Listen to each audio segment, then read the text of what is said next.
Hi అండి. నమస్తే. మామిడల్లంతో ఒక సలాడ్ చేసేద్దామా? దీనికోసం మామిడల్లం ఒక 200 గ్రామ్స్ తీసుకోండి. పచ్చిమిర్చి 7, పెద్ద నిమ్మకాయలు ఒక 2 తీసుకోండి.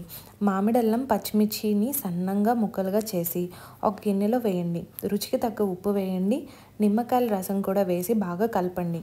ఒక రోజు మొత్తం వీటిని ఊరనిస్తే బయట ఆ పులుపు, ఆ కారం అనేది ముక్కలకి బాగా పడుతుంది.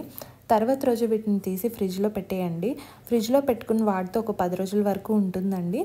అలా కాకుండా మీరు బయటే పెట్టి వాడితే ఒక 3-4 రోజుల్లో కంప్లీట్ చేసేయండి.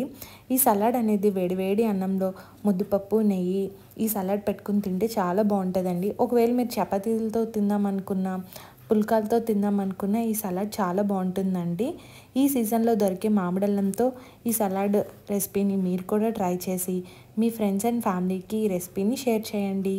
Thank you.